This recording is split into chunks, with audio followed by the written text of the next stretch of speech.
This video is brought to you by patreon.com/worsttake. Get access to exclusive live streams and Discord servers, on-screen shoutouts, and early access to some videos when you join now. Help make sure that we can continue to make content like this by supporting the Patreon. Links are in the description down below.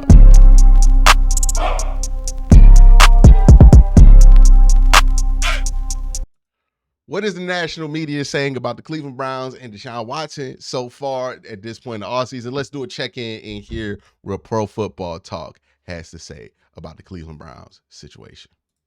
Deshaun Watson, first full season now with the Browns where he won't have to worry about a suspension. He can hit the ground running as of week 1. He was asked yesterday about those who would question whether he can get back to being the guy he was the last time he played a full season in 2020. I don't say anything. I mean, that's, their own opinions. I know who I am. This organization know who I am. And the guys that I play with know who I am. And, so, I mean, everyone have their own opinions of what they want to, say or how they want to, kind of just the fact of last year. But at the end of the day, I have an opportunity to go out there and prove what I need to prove in 2023, and that's what I'm focused on. I'm not focused on what anybody else have to say. Deshaun Watson was wearing a lot of hoodies. A lot. Like, is it cold in Cleveland right now? Like, I'm just... Chris, here's the bottom line. I was talking to somebody about this the other day. We get so caught up in the fully guaranteed contract and how that's affected Lamar Jackson. People don't focus on what the Browns gave up by way of draft picks to get Deshaun Watson. 3 first-round picks and more for 4 years. Because last year was a wash. Remember there was the story that there were some owners that... Okay, Mike Florio consistently keeps complaining about, it's only 4 years that you have Deshaun Watson, as if they could have signed him to a 10-year contract. I really don't get what his point is and why he cries so much about the length of the deal. I feel like, when we know this with Mike, he's finding reasons to be critical of the Browns here at times because he just does not like what they did here to get Deshaun Watson. But it's what does it matter that they have him under contract for 4 years? He's not getting past the third year of that deal without another extension. You know what I mean? And then he'll get extended to another deal. And honestly, the money's not even going to be that high. Well, the money's going to be high eventually at some point in this contract because they kept kicking the can down the road, and that's not going to disappear. But that's why it's likely there's going to be a extension because he's already restructured, and you don't restructure with the team that you really don't think you're going to extend with. So what is the point of bringing up how many years are on the contract? This is not basketball, where quarterbacks have a history of leaving teams that they sign to. This is football, where quarterbacks usually don't hit free agency.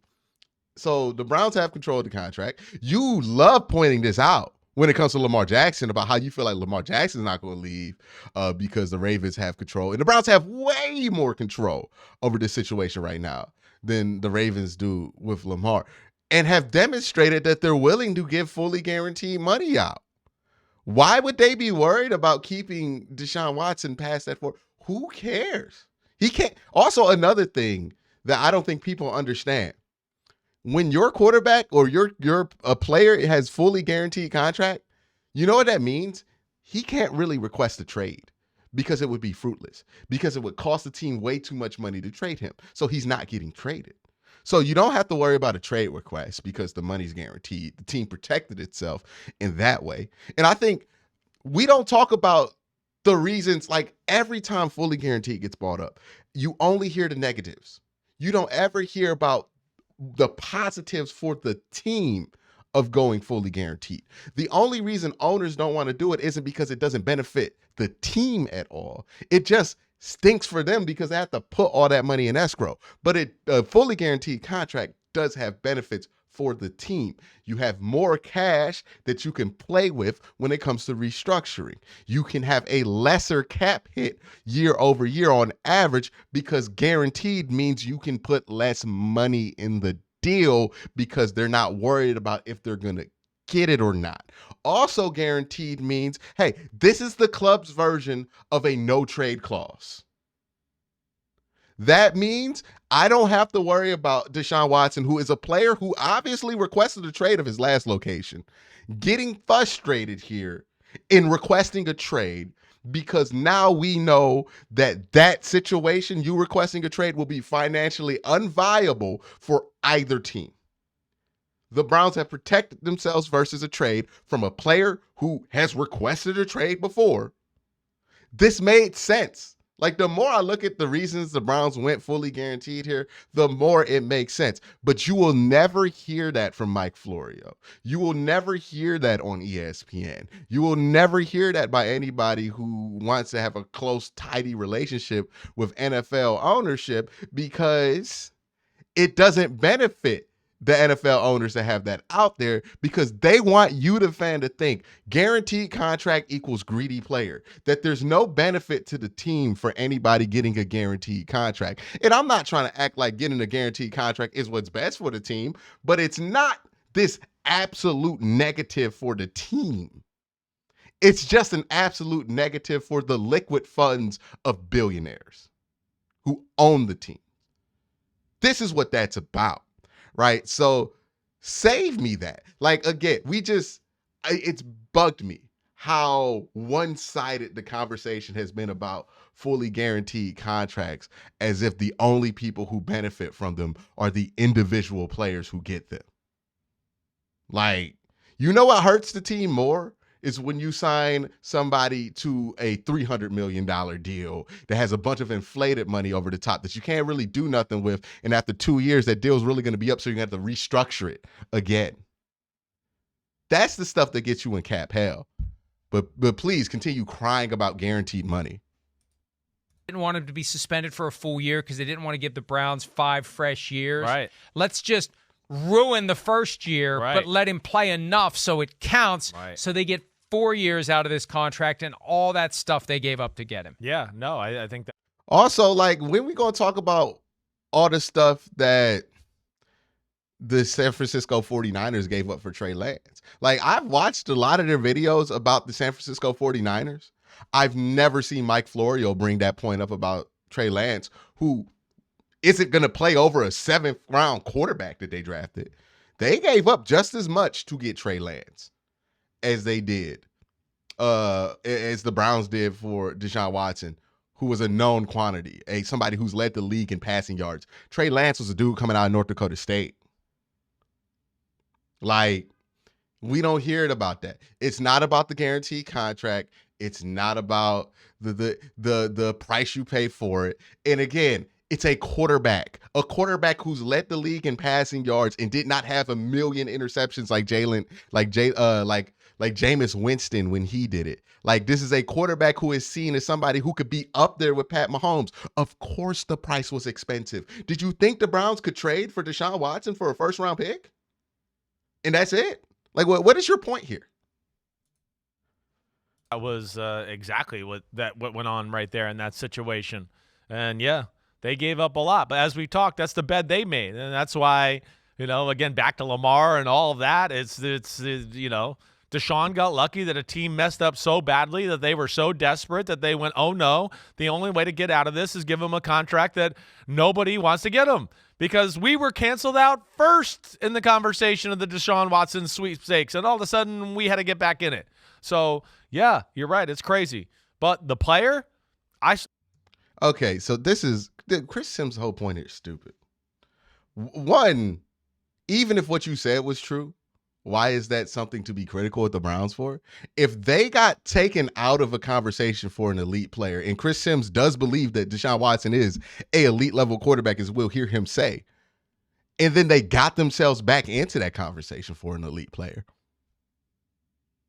good for the Browns, right? Good. Like, again, if the money was really the only thing that brought the Browns back into that conversation, and they did it, and they got Deshaun Watson, obviously, and you think he's an elite player, and you think that's ultimately going to help the team, sounds like they made the move they needed to make.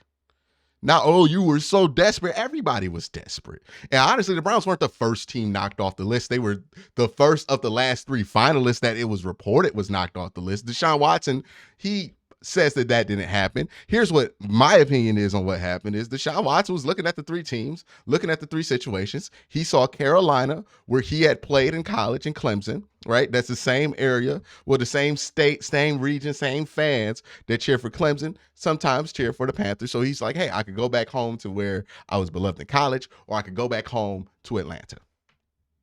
He was choosing on which home he wanted to go back to. Unfortunately, the Browns, he has no history in Ohio or Cleveland, right? So he didn't want to come to Cleveland because he didn't have a home base there. All the Browns had was football reasons for Deshaun Watson to come here. That didn't seem like what was moving him. So the Browns made it money reasons too, and got to do, because they can't move the team to Carolina to get Deshaun Watson. They can't move the team to Atlanta to get Deshaun Watson. What they can do is move a bunch of money to Deshaun Watson to get Deshaun Watson. So they got him. And again, if you think he's an elite quarterback and you did what you needed to do to secure him, what's the problem? What's the problem? What are you talking about? What are we complaining about here? I still have belief in the player. You can't judge on what you saw last year. You can take little inklings, and the inklings I look at and go, he's still athletic. His arm is still live, right? I know he can play. He just needs to get comfortable in the reps and all of that. I will be shocked if he's not, one of the better quarterbacks we got in football this year. He can do it all. Great arm, every club in the bag, moves in the pocket, wants to throw within the pocket, good decision maker, can run if he needs to run, right? So there's nothing Deshaun Watson can't do on a football field. Now it's just about, reps, practice, being on the field, comfort level in the offense, all of that. And Wait a minute. So there's nothing he can't do. He has all the clubs in the bag. He's somebody that you could talk about seeing in an elite quarterback conversation, but yet, oh, we gave up 3 first-round picks for him. Oh, my God. Oh, we gave him a bunch of money. Oh, my God. Like, what is the take? You think Deshaun Watson is one of the best quarterbacks in the NFL, but the Browns paid a price for it? And the Browns should be ashamed for paying the price? Like, come on now. This is where it gets ridiculous. This is where the whole conversation has gotten ridiculous. It's been ridiculous. It will never not be ridiculous. And I will not stop saying that it was ridiculous. Like, be mad at the Browns for trading for a dude who is under the circumstances that he was all you want. That is fair. That is 100% fair. But why are we acting like the pay and the compensation trade-wise is something that is absurd? It was more than what's been done before, but it's along the lines of what happens when you try to get an elite quarterback in the NFL. It is. If Joe Burrow hit the trade market, it would be something similar, right? If somebody we saw at that level hit the trade market, it would be something similar. And there were other teams willing to pay that price for trade compensation, and there were other teams willing to pay that price for the contract. The Browns just came in there first and had the money ready to go. You know what I mean? That's the difference, right? Atlanta wanted to pay that price. That report has been out there. But you know what Atlanta couldn't do? Get the funds ready to put an escrow in time for him not to sign that deal in Cleveland because Jimmy had the money right now. It was a flex. It was a stunt. And it was a stunt that nobody else could match, and that's why they mad at it. That's my thoughts on this whole video, man. Let me know what y'all think.